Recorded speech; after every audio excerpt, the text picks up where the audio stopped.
All right, Dad. Here you go. Why are you giving me a key? So you can have the apartment tonight. I have a home. I have a home and a wife. Well, no, you're like, you're my boss. It's just like a fun play on the movie. You know, you're my boss for the podcast. This is not fun. This is making me feel uncomfortable. Oh, my goodness. That didn't work. It's hard to do a cold opening for this movie. It is. We couldn't really think of anything. That was my idea. You can always tell when it's my idea. Riley's whenever idea. you can always tell when it's my idea whenever I make you uncomfortable. Because I like doing that. I think it's funny. Well done. All right. Thanks for watching. No, I'm kidding. Okay. Welcome, guys. Tune in next week. Well, yeah. Welcome. Movie Nights with Dad. Episode. I forgot to look up the episode number again. I think we might. This might be 30 or something. You know what? Hold on. We're just guessing. Yeah. Here, you talk, and I'm going to look it up. We watched Billy Wilder's The Apartment, 1960. Yep. Quite a departure from our previous two in April. It happened one night, 1934. Ninotchka, 1939. Yep. And now we're heading all the way up to 1960 with The Apartment, Billy Wilder. And what's unusual is Billy Wilder was a 29. Episode 29. Okay, well, I only had to talk a little bit before. So episode 29. Next one is the 30. Next one's 30. 30. Okay, that's crazy. And that will be my last episode. I'm gonna do something that makes him so uncomfortable he walks out. It'll be great. Just kidding. Anyway, as I was keep saying, going. I'm sorry. Billy Wilder was a writer on Ninotchka. Yes. And now Billy Wilder is a director. He has by now established himself as a great Hollywood director. That's right. 1960. So Yep. See how we can just speed up the timeline for cool. our podcast here. But anyway, welcome to Movie Nights with Dad. Welcome. I'm Dad. That's Dad. I'm his son. Yes. He's got, if it's your first time coming, he is an accomplished community theater actor. He keeps saying that, and He's acted in all kinds of things since before I was alive and done many other things involved with theater. He's an incredibly talented actor. And so and all this my theater podcast, friends watching this are going, no, they agree with me. Anyway. This podcast is so that we can review movies and he can talk about it from an acting standpoint with all that experience. So, and I can ask him lots of questions and learn about old movies, which is pretty fun. Mm-hmm. But yeah, like Dad said, we're doing The Apartment today. It's pretty cool. Do you want to get into, you already talked about Billy Wilder. Yeah.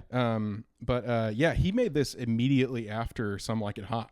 Okay. Which is like pretty huge like comedy classics, essentially. Right. But he wrote The Apartment specifically for Jack Lemmon is what I looked up. They were good buddies, I think. But who what's funny is like I've never seen Jack Lemmon in anything before this movie, and I was just like, whoa, like he's really good, like, and I've watched Some Like It Hot before too, but I think this is like the first time I recognized the Jack Lemmon. Well, Jack Lemmon was typically known for comedies. Yeah. And this movie proved that he could hold his own with an emotional, dramatic part. Yeah, right. Which is, it's so funny because we're doing, sorry guys, our theme for this month is screwball comedies. Right.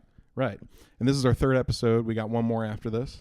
Yeah. And I forgot to say, spoilers. We're going to, from this moment on, we already spoiled a little bit. It's okay. Yeah. I don't think we did, actually. We're good. Not too much. From this point on, we might spoil the movie. So if you don't want that to happen, get out of here. But if you don't care, then stay with us. Yeah. Yeah. Where are we at? So I was going to say. Film background. Yes. This movie, even though it's touted as like a screwball romantic comedy, it's very dramatic. It's very, very almost like dark and gritty in some ways. You know? The darkness also, this is right in the era of the organization man, corporate culture. Okay. You see men who are in those types of jobs. Those jobs are defining their identity. They get caught up in the whole corporate culture, as I said. Yeah. So, yep. That's cool. I looked up that this film was partly inspired by a real 1951 Hollywood scandal. Did you see that? No. Okay. So tell me all about it. Producer Walter maybe Wanger, I think is his name. Okay. Or Wanger, maybe, if he's, German or something. Yeah. He discovered that his wife, actress Joan Bennett, oh yeah, I know who she is, was having an affair with her talent agent, Jennings Lang. And then the two had been using a colleague's apartment at Lang's agency for their trysts. And so, sorry, I had to say trysts. I was looking for a funny word to describe that. But he tracked them down and all that stuff. And Wanger shot Lang twice because of that. It was like a huge scandal and everything. But Lang survived. Wanger served 4 months in prison. And Joan Bennett's film career was effectively destroyed after that. It was like a crazy. You didn't hear much from her after that. Right. What year was that? That was 1951. Okay. So, but Wilder and Diamond is Diamond, who is Billy Wilder's longtime writing partner. Yeah. They heard the story and fixated on one thing, and it was like, what about the person whose apartment was being used for this stuff? They're like, what about the little guy? And so they essentially wrote this movie based off of that experience, that scandal that happened. So. Joan Bennett, lead contender for Scarlett O'Hara, by the way. Ooh, that's right. Yeah, we talked about that. Yep. But yeah, that's all I've got. I got some fun facts too. After Me too. A little background thing. Do you want to go ahead and start? Well, you said it came off of Billy Wilder's movie. This is coming right after Billy Wilder's movie, Some Like It Hot. Yep. So audience were expecting more straight comedy. Yeah. Instead, they got something, I don't know, sadder and sharper, I guess, than Some Like It Hot. Definitely. Yeah. So this. When we talked about, we'll get into that later, but it has that 60s grit. Definitely. Is what I like to say. Yeah. One Best Picture. Yes. Beat out Psycho. Yes. Which was our fourth. Psycho was our fourth episode back in our fledgling podcast era. Freshman days as a podcaster. Yeah. Which is pretty cool. To like have done so many of these that like some of our episodes can reference earlier ones. But I have some stuff I want to ask you about it beating out Psycho and like what you think about that and stuff. Yeah. I guess my fun facts are just based on like the line "shut up and deal" at the end. Yeah. That wasn't in the script. They came up with that on the spot. Wilder and Diamond. The two writers, and they just were like, yeah, sure, we'll just make it up, just say shut up and deal, and it becomes one of the most like iconic lines in all of cinema. It was also, this was the last black and white film to win Best Picture for 33 years. Okay. Until until Schindler's List in 1993. Okay. So I thought that was pretty cool. So going into this, had you seen this before? I had not seen it before. What do you think? I knew that it was a Academy Award winner. I knew Shirley MacLaine, Jack Lemmon were in it. I knew, strangely enough, that this was it wasn't based on this movie, but there was a film in 1928, and the only reason I knew about it was because I had a cinema class in college I told you about. Yeah. And we watched a few silents. And some early films too, but there was a film called The Crowd, 1928. It was one of the first movies nominated for an Academy Award, didn't win, but it's basically all about the rise of industrialism and corporations where you're just kind of a number. We saw some of that in Metropolis. Yeah, right. There's a massive scene in this movie with just endless desks going just out into nothingness. And in the apartment? In The Crowd, 1928. Okay. And that scene of this massive office with just all these people, and they're not really people, they're numbers. That is scene that inspired one of the opening scenes in the apartment where all the desks are shown and Jack Lemmon is zeroed in on and the camera goes up to him. It's just that whole you're just a number type visual. It's very cool because it's got this whole like it's a slapstick comedy, right? Yeah. But it's got this like dystopian feel to it. Right. It's very interesting. Right. So you usually don't see those elements played together. Yes, definitely. I also knew Fred MacMurray was in this. I'm a fan of Fred MacMurray's. He's done a lot of movies with one of my favorite actresses, Barbara Stanwyck. But I think that Fred MacMurray is someone underrated as an actor. He's really good. Yeah. He was in a sitcom called My Three Sons for, from early 60s until the early 70s. Yeah. Known as an American, all-American dad. He was in a lot of Disney films, again, as a dad type. So to see him in this movie was interesting. Yeah. It was a departure from his usual persona, and seeing this movie, I wasn't aware of how sleazy he came off. Yes. You know? Yeah. Actually, my fun fact I didn't read. So obviously he was more associated with wholesome roles and stuff like that. Definitely. He reported that after this film came out, some women older women stopped him on the streets and berated him for making a dirty, filthy movie. Yeah. And then one of them even hit him with her purse. Got onto him. Got onto him for it. It was kind of funny. Yeah. But I didn't really know what to expect. I thought it was going to be a romantic comedy. Yeah. Again, because we picked screwball comedies. Right. I thought probably there'd be, some romance between. I figured it was Jack Lemmon and Shirley MacLaine. Yep. I didn't think it was going to be too heavy. Definitely not. I thought maybe there'd be some witty banter and dialogue. Right. I was surprised at how much loneliness was depicted in this movie. Oh my gosh. Terribly. Yeah. And I was surprised that there was a suicide attempt in this movie. Which hit. This is still a comedy. This is largely a comedy, but then you have a suicide attempt, and it hits a little harder than you'd expect. Yeah. There's just that underlying sadness in the whole. Right. It's still funny. It's still a funny movie. Yeah. It's kind of got some darkness in it, just like Ninotchka had. That you like. I'm laughing at that, and it's not really that funny. Yeah. So. Yeah. So going into this, I'd never seen anything with Jack Lemmon. I knew of him. I knew of Shirley MacLaine. Never see her in anything either. But this movie, it's almost like I don't think it works without those two people in those roles, because they make you. They bring like a brightness to this movie. Oh, that's a good point. It desperately needs it.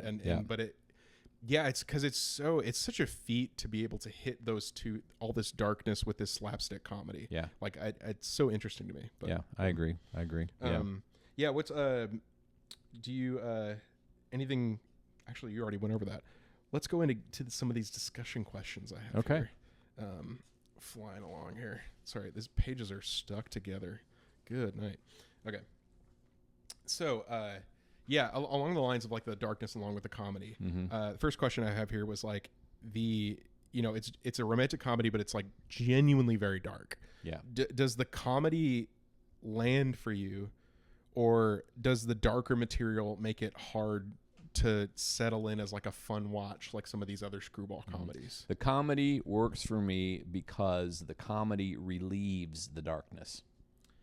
Interesting. Okay. Yeah. I see what you mean. It doesn't erase it. Yeah. It relieves it. Yeah. It's like a question and answer, call and response. Yep. Yeah. Definitely. That's cool. Definitely. Yeah. Yeah. Along those lines, what I think one of the main parts of the whole story is the tragedy of Fran, of like falling for a man who doesn't really want her, who's really just using her. And I wanted to ask you, like, she knows exactly who he is. Yeah. And she keeps going back to Sheldrake, who we're talking about. And do you think she actually is a tragic figure, or is the film just trying to be honest about how people behave when they're lonely, like you talked about? I think it's that. She's not naive. Okay. She knows exactly what it's all about. I think she knows deep down he's never going to leave his wife. He keeps telling her he's going to. Yeah. The sadness of the whole thing is she really knows there's not much of a history here. Yeah. And I've had, well, I'm not going to go into that. That's a little too much, but okay. Anyway, I've had people who are friends of mine who have told me, I think I'm probably going to end up getting hurt. Some people just know. Yeah. Some people just know. I've had friends like that too. Yeah. I'm not typically one to enter into a relationship like that, but I've had friends like that. I mean, I didn't want to tell too much information, no. but I'm just saying, and so I think she falls in that category. Yeah. Again, she's not a naive person. She's not dumb. Yeah. I think she's worldly enough that she is well aware of what's going on. So you got to turn your light on. We're gonna bring some brightness to this dark movie. If I can even get up here. Yeah. There we go. Yeah. No, that's really good. I kind of saw not only like a loneliness, but I think I also saw some kind of self-hatred. I think that she loves him and hates that she can't fall out of love with him. Okay. I think she's sitting there being like, I know this isn't good for me. Yeah. She hates that she has hope that he'll leave his wife eventually. Well, he represents something that she very much wants. She wants somebody to lean on. She wants somebody to take care of her. Yeah. She wants somebody solid. Yeah. But then at the same time, she knows he's a jerk. Yep. And he might be tender with her and gentle with her. And there's something about his demeanor. And see, Fred McMurray can pull that off. Yeah. But he was very good. I hated him. Yeah. Yeah. But you can see why. You can totally see he played that so well. You can see why he pulled her right in. Yeah. Not just her. There's a lot of women he pulled in. Yes. So but yeah, I just think it's important to remember she's not a naive person. She's really pretty sharp. But the sadness is she just keeps going back. She already knows, but she keeps going back. Yeah. Because I guess part of her remains optimistic. Maybe it'll happen. Yeah. You know? Totally. So, yeah. Do you? Let me ask you this. So, the film kind of, you go into it. You go Jack Lemmon, Shirley MacLaine. Maybe they're going to get together. Something like that. Yeah. The ending. You've got they shut up and deal, and it's kind of implied that they'll probably get together, or they are getting together or something like that. Yeah. We've talked about how these screwball comedies that we've watched, I mentioned it for It Happened One Night, how the ending is really fast. And shut up and deal, like we already talked about, is one of the most famous movie lines in the movie industry, right? Does the ending work for you? Does it stick the landing that it does? I think it works because the movie's messy, and there's no fairy tale there, and so I think the shut up and deal, because he wants to tell her how much he loves her and everything. Yeah. The ending avoided a big, I've loved you ever since I saw you the first day at the elevator, whatever it is. They avoid all that sappy stuff, and they kind of say, let's see if this works. Yeah. Nothing else has worked. Yeah. I've been lonely. You've been messing around with, a married man. Yeah. We both have had this murky existence somewhat. Mm-hmm. Let's not get our hopes up too much. Just shut up and deal. Let's just see what life gives us here. Yeah. And I thought it was pretty good. It was honest. Yeah. I think what I'm realizing as we have these discussions about screwball comedies is they don't. I think a lot of romances, even back then and nowadays, kind of tend to take this approach where it's these big sweeping moments of love that it sweeps you up and you're like, oh, and everything. Yeah. But the truth of like real life is those moments typically aren't these like huge things. They just kind of happen. Yeah. And I think these screwball comedies, for how wacky they actually are pretty grounded in terms of romance. Yeah. It's very realistic. Yeah. But this movie's different than the other ones we've watched because this one definitely has that early 60s grit, black and white. Mm-hmm. Let's start showing all real stuff. Oh my Audiences are loving it. Let's do that, So this is HUD. This is 12 Angry Men. Right. Yeah. Because Baxter and Fran are not really a good match. No, they're not. Definitely. Yeah. Emotionally, they're both hurt individuals. Yes. Poor Baxter talks about his Christmas and how he's going to watch an old movie and have a TV dinner or whatever he has, and Fran lives with her sister. Yeah. Yeah, they're both lonely. Nothing's going right for them. Yeah. And then they just decide to try being together. But do you notice when the two of them look at each other? Yeah. And this is because they're good actors, but the two of them look at each other. At first, it's just a friendly, well, how are you? Oh, hi again. You let me in the elevator, all this stuff. But as their relationship, as he shows that he cares for her and she realizes it and stuff, they're actually looking at each other. Yeah. Everybody else in the film when you look at them, they look like somebody who, if they were having a conversation with you, they'd be looking at your chin or below. Yeah. They're not making eye contact with you. Yeah. But Baxter and Fran, Jack Lemmon and Shirley MacLaine, make sure that they portray two people who are actually looking at each other, seeing each other, recognizing good, maybe bad too, about each other. Yeah. And saying, I like you anyway, That's really good. Like Baxter definitely wanted to rescue Fran.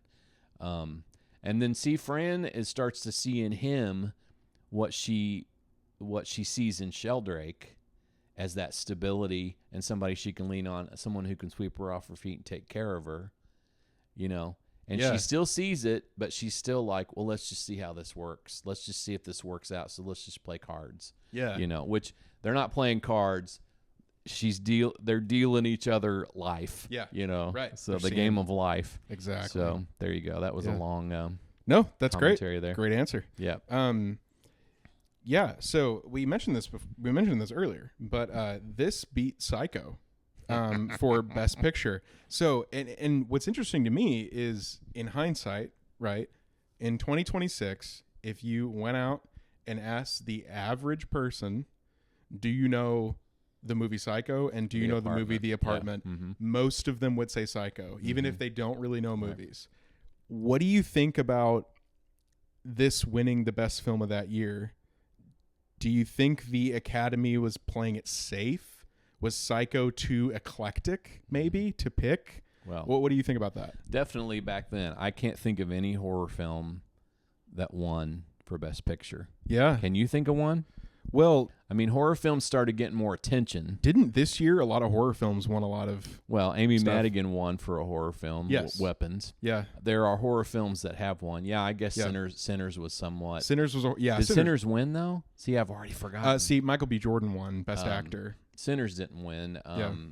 One battle after another one. Yeah. But Michael B. Jordan did win Best Actor. Yeah. So you're seeing horror films, but I'm saying back then, for like Best Picture. I'm trying to think, and somebody's going to comment and say I'm wrong, and that's fine. That's good. It's probably happened, but it's not common. Not common. For sure. I'm thinking of Bette Davis getting nominated for Whatever Happened to Baby Jane in a horror role in 1962. But typically... For winning? What'd you say? Like winning wise. She did not win. Right, yeah. But she was nominated. But anyway, I think... Here's what I would say about... I don't think the Academy's going to award in 1960 a horror film. I think that they wanted to play it safe with, like you said, with awarding it to The Apartment. But if you think about The Apartment and the theme and the stuff that it covers, it's somewhat of a horror film. Yeah. Well, it's like I said, it's like dystopian almost. It's similar to Metropolis. It's similar. It's very creepy almost, like it's dark. And it's a bold movie. Yeah. Sneaky bold. Yes, but is that bold. What you said in your notes too? No, I didn't bold. Say sneaky bold. That's pretty cool. I like that. But anyway, if I said, do I think The Apartment is a better picture overall than Psycho? I would say, yeah, I think it is. Psycho's great, but we're looking at Psycho being great because now it's iconic. Yeah. We have the hindsight. Yeah. Mm-hmm. But The Apartment was just so well written. The characters, the way they fleshed them out, and like I said, all the little nuances, like Shirley MacLaine and Jack Lemmon looking at each other in the eye, all the other characters acting just like they were just going through the motions of life. Yeah. It was just a well done picture. Mm-hmm. Yeah, I think so. Great take. Yeah. I think I kind of, because we watched some other early 60s stuff, I think it won because it went along with that same feel. Yeah. And I think that was really popular around that time. Just like nowadays, a comedy would never win an Oscar. Right, it's really hard for that to happen, and I think that think that like it's just not what's in right now, and I think this film is what was in. Yeah. It was the gritty black and white. Well, and there was just enough grit that maybe it didn't come off as a comedy as much as a lot of Yeah. comedies. Well, and we're looking at back then, like comedies did win. You know, we looked at Yeah. a couple of these won. You know, Yeah. like in, Yeah. But anyway, if you had directed this, if you had a chance to shoot it, what's one thing you'd change about the movie? If you could? I think I would have had some kind of scene in there where Fran was having a realization. I don't know what I would have had her done, but you know, she just takes off and runs to Baxter's apartment. Yeah. I would have I don't know. Nothing comes to mind right now, but I wonder if I would have had something like where she says something to Sheldrake, puts him in his place, even for a moment. I mean, in a way, her leaving abruptly like that does put him in his was place. pretty cool. But yeah. I think I would have had something that showed that she was finally choosing to love herself. Okay. And that would free her up to run to Baxter. But instead it kind of seems like, okay, I know Baxter's good for me, so I'm going to go to him now. But I don't know. I think I would have celebrated Fran's decision to advocate for herself a little more. I don't know. Does that clear? I mean, that is clear what you're trying to say. I think that I'm going to push back on that, and I'm going to say the reason why they didn't do that is because Fran never needed to have a realization.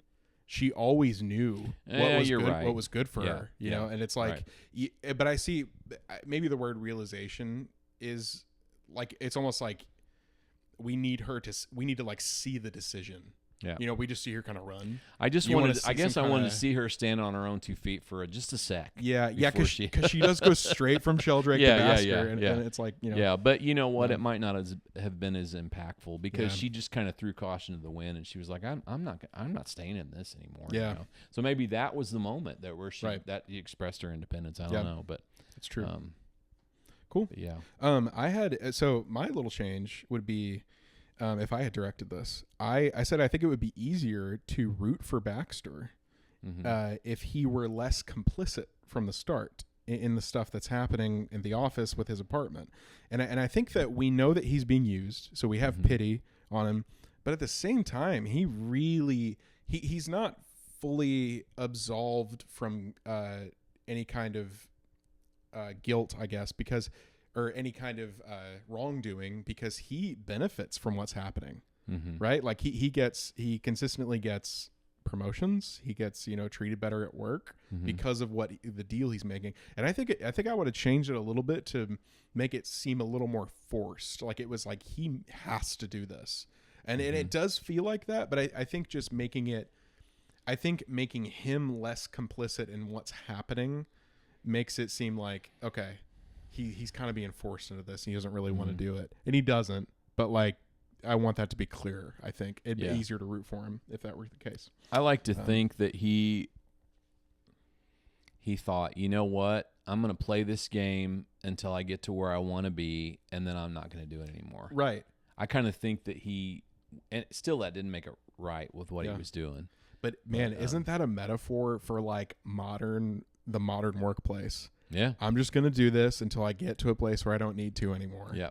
Like, isn't that what everybody's doing? Yeah. You know, like, and it's kind of, and that to me is, I just want to say this, that to me is the biggest metaphor. Is it's like, nobody wants to work in an office. Nobody dreams of sitting at a desk and just doing stuff all day. And it's like, the only reason you do it is because you have to.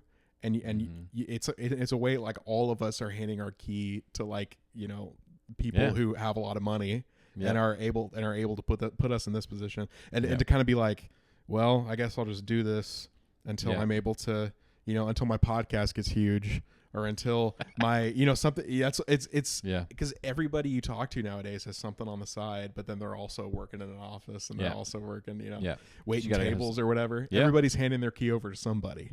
Is what it kind of feels like. You know. Anyway, that's my wisdom that nobody asked for. That's very wise. But very pleased. Well, let's move on. Let's get into the acting. I'm very excited to talk about these people because I want to say at first, Shirley MacLaine, I've heard of her before. She was like, I've heard, isn't that funny? I've heard of her before. She's like legendary. She was so good. I felt like I was watching Marlon Brando on the waterfront, because she hits it in a way that's like, I'm acting like a real person. She almost puts on that method acting that's so much different from everybody else in the movie. Yeah. Anyway, continue. Yeah. But I want to hear what you have to say about. No, I agree with you with her. She's always been one of my favorites. She's I do not agree with a lot of stuff. You'd have to look at her. I don't know anything about her beliefs. Okay, but right. I've always loved her anyway. Okay. She just gets into a role. From the inside out. I mean, she's great. Yeah, she's definitely method. Is she in a cult? Do you want me to tell you? Yeah. She just believes in a lot of like. She's one of those people that believes you've been reincarnated several times, but you've always been somebody like a Grand Duchess or a. You know, nobody ever says, I'm reincarnated, but I was a shopkeeper, or I was a janitor, or I was a ditch digger, or whatever. Well, I'm sure like people who actually believe it, like Hindu people, would be like, this is how it actually works. No, I'm saying she probably has some like warped Hollywood version of that. I'm probably going to offend somebody. I don't care. Yeah, that's okay. But anyway, I've always loved Shirley MacLaine. I don't care. She's great. Right.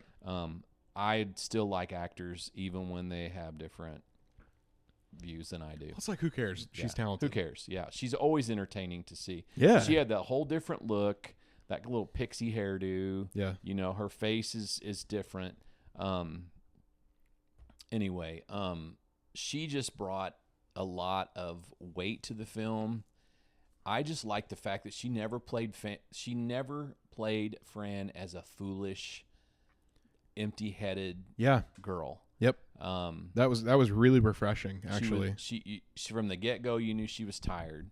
From the get-go, you knew she was a hurt person. Yeah. She was damaged, but she was always realistic. Yep. You know, that's what I liked about her. And Shirley MacLaine, like I said, a lot of her roles just so realistic, and she's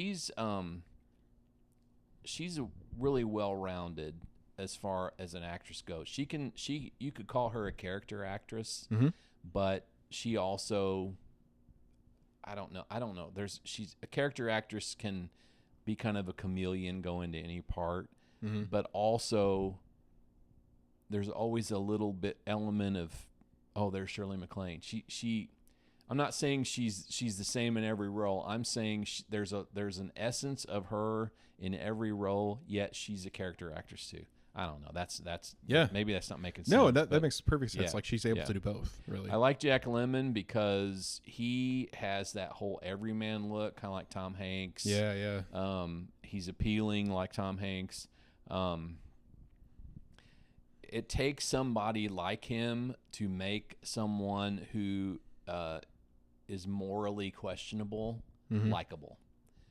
You'd have to have somebody. Yes. You can't have somebody. And I'm not saying Jack Lemmon's not an attractive guy, but you have to have somebody like him who moves like he does, who has a face like he does, to again just be every man. You know, he feels like someone you know. Yeah, we relate to him. It's kind of like a Jimmy Stewart in that way. Right. And he does such a good job of walking that fine line of being funny and pathetic at the same time. Yeah.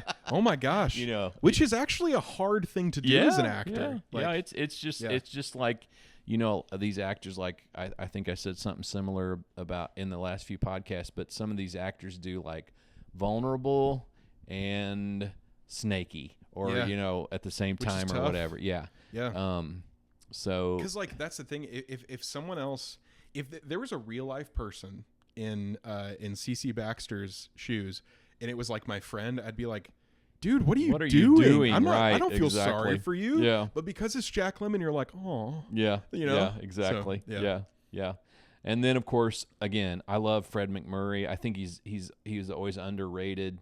He's really good. Leading man type, but they never really pushed him into too many leading man roles. Yeah. I could be wrong, but I don't recall. He's not one of your Hollywood heavyweights like Spencer Tracy and Clark Gable and all those.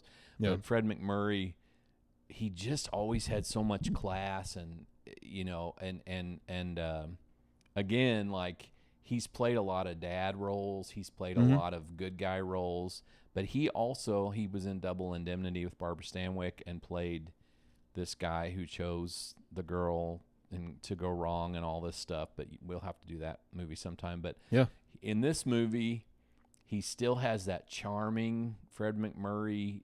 That's him, the charm, but so slimy. Yeah. The charm and the snaky. Yeah, and his character is not unbelievable. He's a very believable, realistic character. Yeah. You know, I'm doing what I need to do. I'm making things look good. I've got a wife who's probably from a pretty good family, a pretty upwardly mobile family. We've got our 2 little perfect kids here. We've got our beautiful home, but I'm gonna have a little lady on the side here. I'm gonna throw my position around to get what I want. You know, get what I want. Yeah. Hook up with somebody in the office or whatever.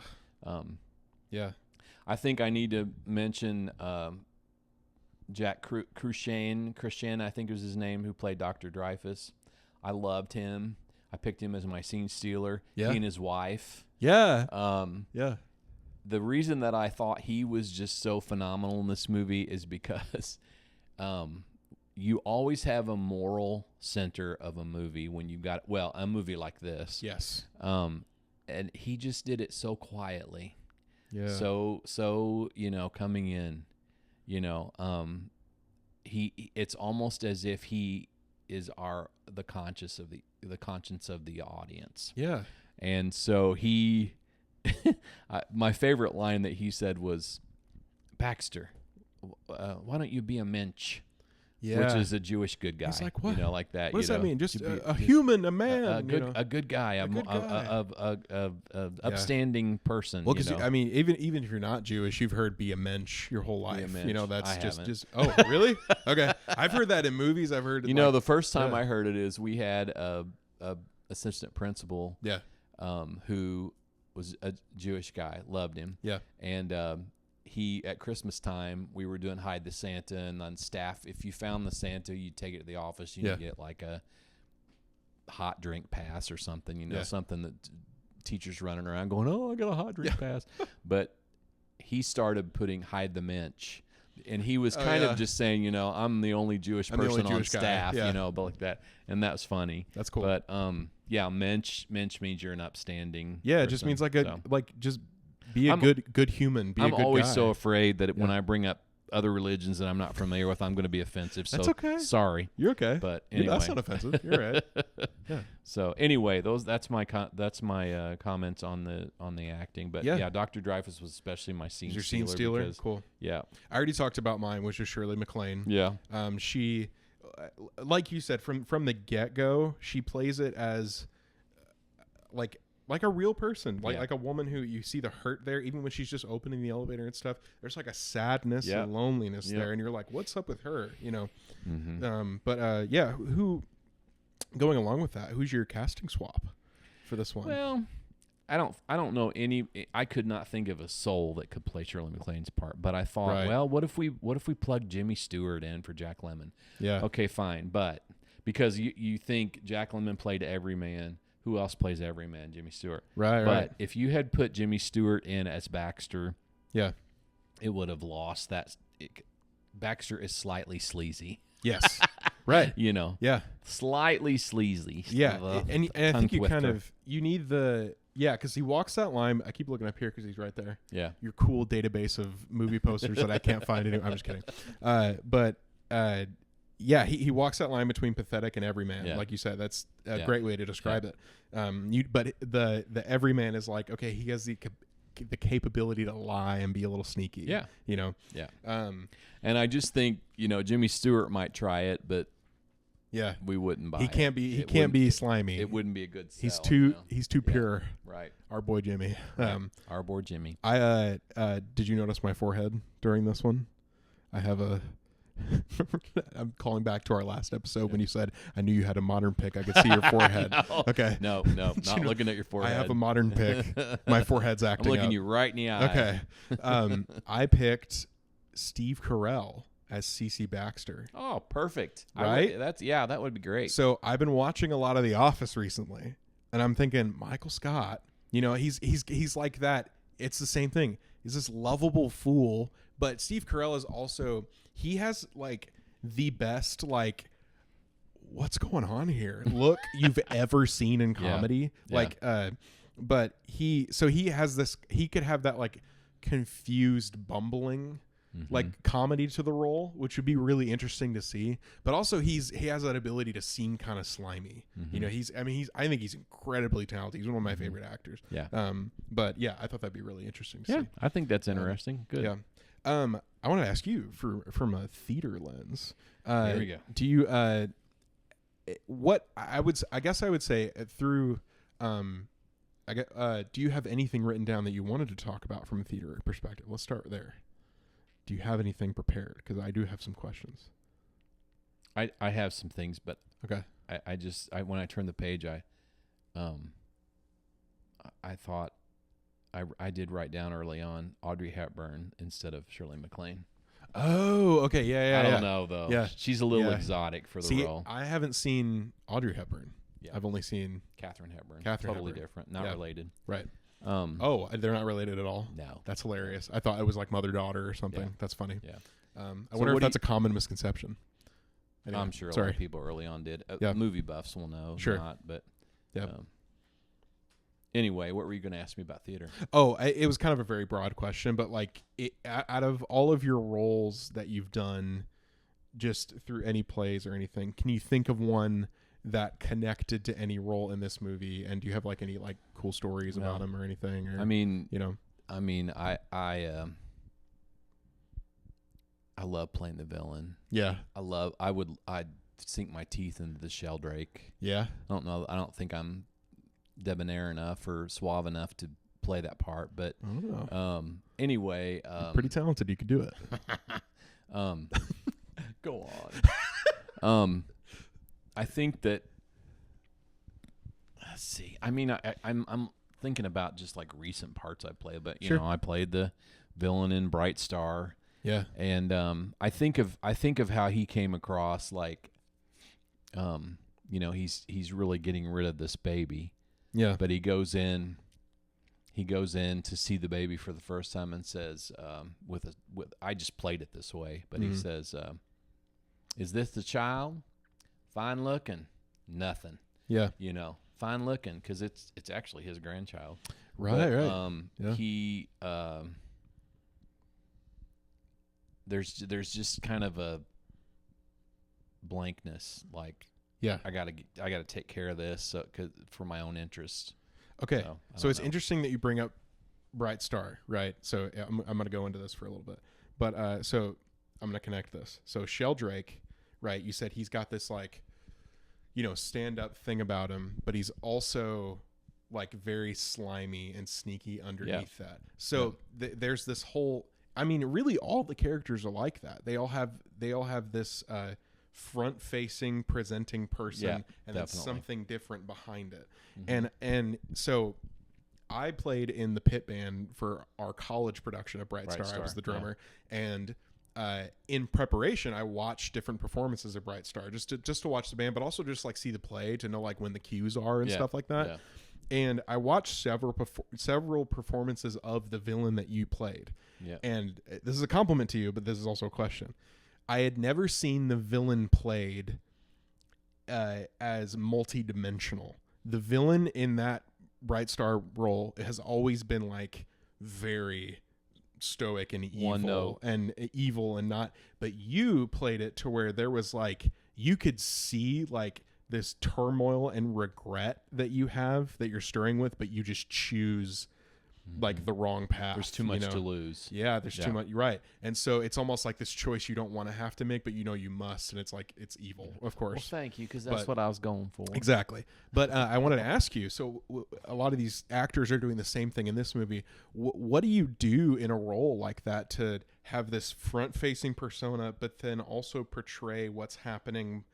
It's almost like you're putting out two personas to the audience. You have one that's in front and then one that's behind. How do you get the audience to see both of them and to like hide one within the other almost? Well, you've got to show no character up there is not a human. Yeah. You've got to show some human side. Even if you're this raging, awful killer villain. Yeah. You got to at least show why you are that. Yeah. Yeah. Yeah. You know, and how do you do that? This is just my opinion. I've never been told by some great acting coach or something to do that, but I just feel like you got to have something about you that maybe gets the audience just a tinge makes your character a tinge relatable. Maybe. Yeah. I don't know. That's just my personal opinion. So then, I don't know how to. I don't know. You don't know how to portray it. I don't know how I do it. You did it. Tell me. No, I'm kidding. All the actors want to know.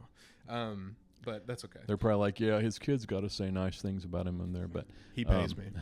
You saw me hand him the key. No, I'm kidding. I'm kidding. I don't know. That's I don't know that I've even ever thought about that, but it has to do with good writing and good direction. You got to have good direction, good writing, but because the director for that show and the director I've worked with before, she will ask you questions like, how does he feel about blah blah blah? Yeah. How does he feel about in that situation? That's really good. What's he thinking? And directors do that for you sometimes. Like kind of humanize and flesh out the role. I guess so, yeah.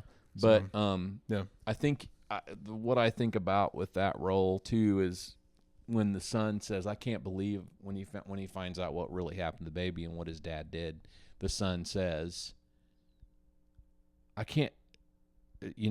Whatever he says to, and the dad turns and says, "I did it for you," and he pleads with him. Yeah. But I did it for you because I just really believe this was the right thing to do. But he knows it's not. At the same, you're having two different emotions at the same time. So, I don't know how to do it, but I feel like what drives you is you got to have some little human something or other in there that will get people to think you're human. Yeah, no, that's good. Saying it, I don't know how to explain it. Yeah. Do you have any other like theater stuff you want to that in relation to this movie? No, anything, I don't think I. Theater anecdotes. Well, you just said something about emotional truth. Yeah, playing something for laughs. Sure. There's a lot of funny parts of The Apartment. Yeah, that were serious. Yeah, but we're not played for laughs. We talked about that in Anochka too. How it's like you hold it back so that the audience laughs at it. Yeah. That's cool. And I think you're asking how to play a character with both, but I mean a lot of people did it in this movie. Yeah. You still found some likable things about those three cads that were using the apartment. Totally. You still found some things that were funny about them and likable about them. Yep. But yeah, and then I also was thinking about like would this work for the stage? Mm-hmm. It definitely would work on the stage. The apartment, of course, could be the central set. Yeah, the office would be off to the side or something. I don't know about the scale of the office working on set. I just don't think that would work, and especially when they're trying to portray when Baxter's sitting in that office by himself waiting for his apartment to be vacant again. It's just so lonely looking. You can't recreate that in the theater at all. True. So, yeah, you'd have to have like a really good prop master for that to get everything. Yeah, you couldn't do it. Yeah. All right, cool. Well, tell me your hot take. Get us canceled. Hot take. Get us canceled. Say, defending a hated character is what I put. Okay. Sheldrake, because I keep talking about. You're going to defend him. I'm going to defend him a little. I'm gonna leave. We need to stop the podcast. No, I'm kidding. The reason I'm defending him is he is caught up. Sheldrake is not your cartoon villain. Okay. He represents the system. He's gotten caught up in it. He probably somewhat has been on the same path as Baxter. Yeah. I could see Sheldrake taking over the company from his father-in-law. You know what I'm saying? And so he just kind of got caught up in the world. The movie really is not about, one bad guy, Sheldrake, or one bad guy. It's about a culture. Yes. It's about a culture that rewards bad behavior. Yeah. I guess. I was going to say it a to different put it way, succinctly, yeah. Culture that rewards bad behavior. Yeah. I disagree. Because I'm kidding. How often do you hear about all these corporate guys or girls? Yeah. Getting involved in stuff. Yeah. Something shady. Like the Coldplay concert. Do you know what I'm talking about? No, sorry. Yeah, definitely. Yeah, definitely. Yeah. I actually was just thinking about them. Yeah. So yeah, guys, look up the couple that were having an affair at a Coldplay concert. If you don't know what I'm talking about, you have to on the Kiss cam. Yeah, everybody knows. But no. So why are you defending him? Because he's not. Because I just think there's some humanness in there. I mean, he's just a product. Okay. He's just a product of getting caught up in the culture. Okay. So you think he's more? You're kind of like victimizing him in a way, kind of being like, yeah, he's just a product of this. Okay. Mm-hmm. I understand. It's funny how I'm like making you have a hot take, and then I'm like, how dare you say that? That's okay. No. But see, that's just what I'm saying. When you play a villain, you're playing a villain. There's.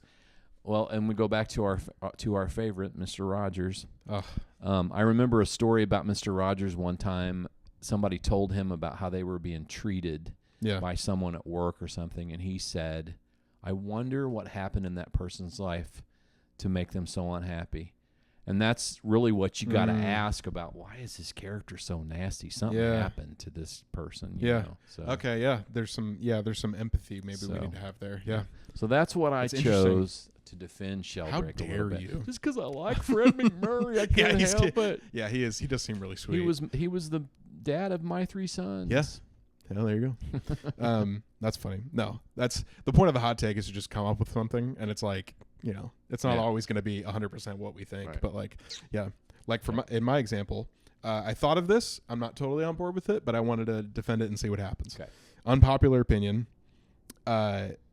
C.C. Baxter is framed as the lovable underdog, but he willingly lets his bosses use his apartment for affairs for months. He's not a victim. He's a participant. And the movie lets him off way too easy. Ooh, bold. So I'm saying that, like, the film like wants you to see him as someone that's being taken advantage of, but he's getting rewarded for these actions. He's part of it.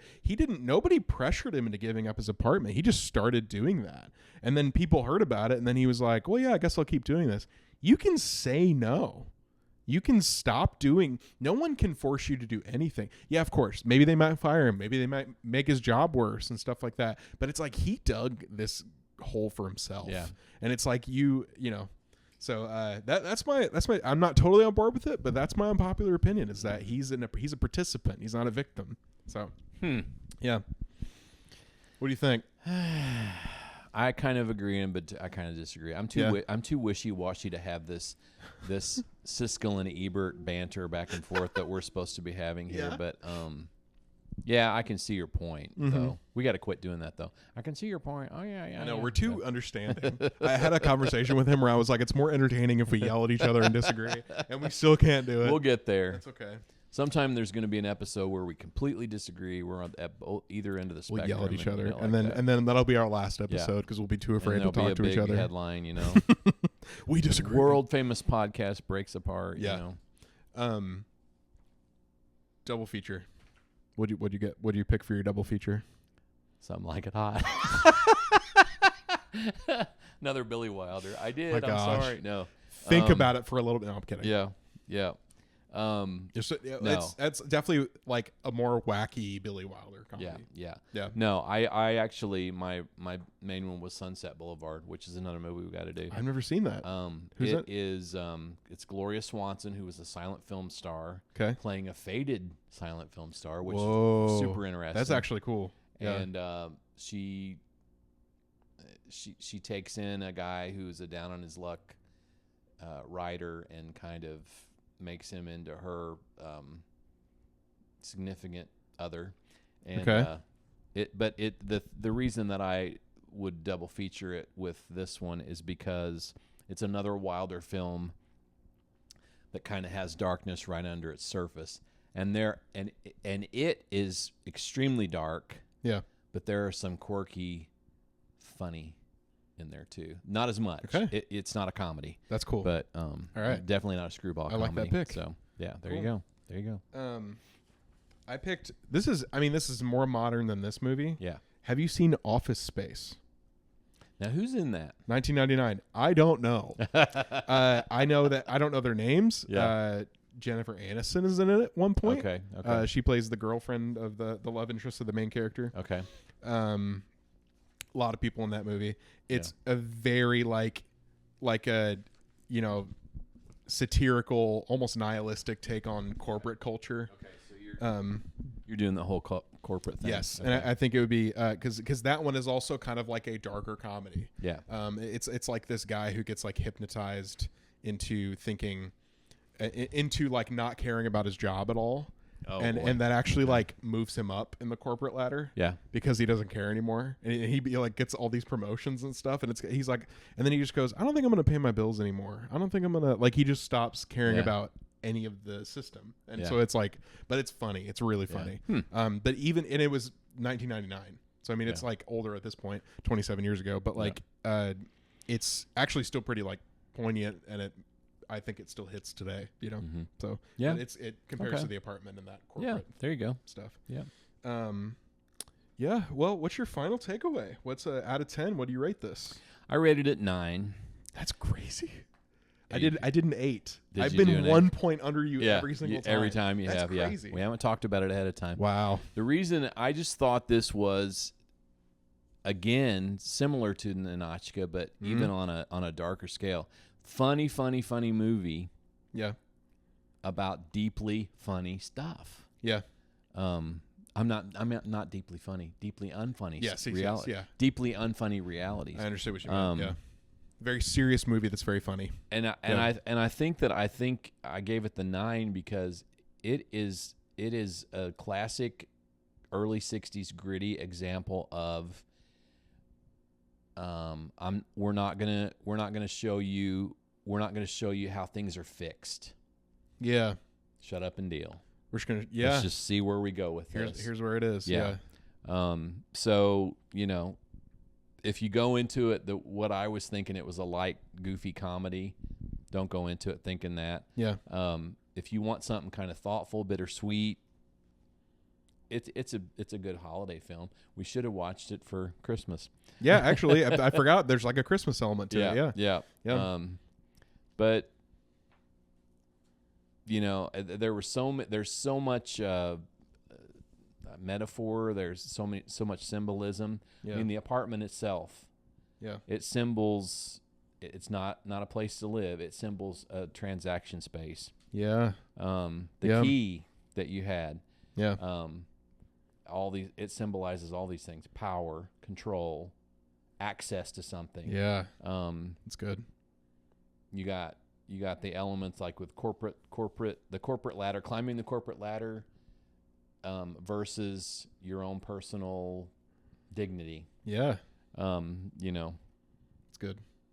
And I think we keep bringing up the ending, but the ending is perfect for this film because, like the whole film itself, it's not anything big, earth-shattering or anything, but it's just it's just a dignified ending that's not grand. Like, oh, we love each other, we're running. Like if they had run to each other down the street or something, that would have been awful. Yeah. But it was just a small ending, there. So if it had been in color, it wouldn't have worked.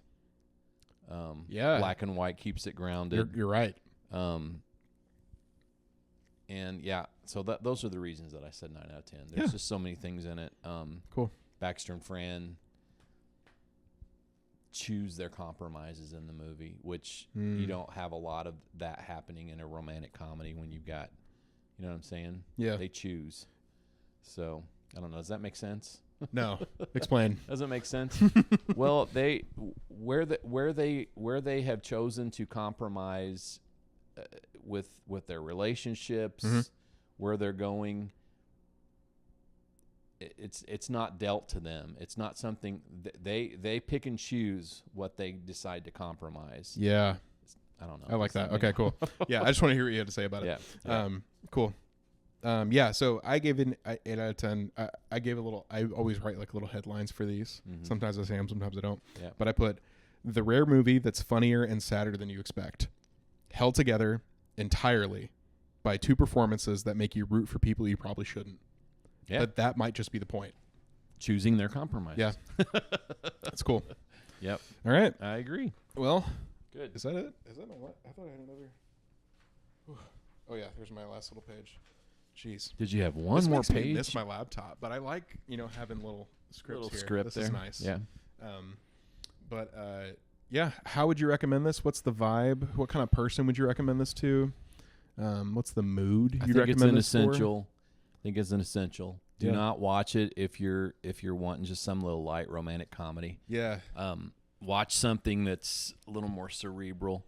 Yeah. Watch something if you're in the mood for something that if you hate your life, if you hate your job, if you want to laugh at reality, if you want to laugh at perfect. If you want to laugh at social misfits. Yeah. That's the kind of story it is. Yeah, if you want to, I don't know. To me, it's like if you want to feel better about not having, everything go the way you want it. Definitely. This is a comfort movie. Yeah. Seriously, because it's like, have you ever heard I don't know where this quote is from, but it's the quote of good art comforts the disturbed and disturbs the comforted. Okay. And this movie is like, if you are someone in Jack Lemmon or Shirley MacLaine's place, it's comforting. Because you kind of go like, man, I don't have it I don't do it right either, and I don't have everything I feel down there with them. Yeah. And then the people who are high up here and stuff like that might be like, the system's working for me, stuff like that. Right. But if you just, I don't know, if you want to get a comfort about how life sucks sometimes. Yeah. If you like movies where you root for the underdog, this is it. This is it right here. Yeah. Actually, it's a perfect underdog movie. Underdog movie. Yeah. Cool. Underdog. Didn't you like Underdog as a kid? I think I watched because he had a cape on. That unlocked like a crazy memory. You've done that to me a couple times on this podcast, and I'm like, you liked at one point. You liked anything with a cape on, like all superheroes. So I think Underdog. You discovered him a little bit. Oh yeah, so. Love it. Cool. Next. That's it, right? We got. Yeah, we're done. I threw my script behind me. So. Bye. What if the episode ended right now? Next week we're ending our screwball comedies, and we're gonna watch The Lady Eve, 1941. Barbara Stanwyck. Finally, Barbara Stanwyck. Yeah, love that lady. Yeah, The Lady Eve. She was awesome. I was gonna say. But Preston Sturges is that the director, right? Henry Fonda, also somebody I like. Henry Fonda, who first time I saw him was 12 Angry Men, one of our previous episodes. But we've never done a Barbara Stanwyck movie, so I'm excited. Yeah. But yeah, thank you guys for watching. Go ahead, guys. Like, comment, subscribe below. 29, right? This episode 29. You've just finished episode. Next 29. one's episode 30, and if we don't say something about it, yell at us. Send us a cake. Send us 30 candles. Send us a cake. That's funny. But yeah, guys, share this around. Thanks for watching. We really appreciate you guys sticking around and hanging out with us. And your comments, negative or positive, are welcome because it shows us that you watch. Just honestly, if you hate us, just comment. It's okay. It's all right. We got thick skin. It'll be all right. Cool. Yep. All right. Well, thank you guys. Thanks, you, guys. Dad. Thank you, son. Love you. Love you too. Bye, guys. Bye, everybody.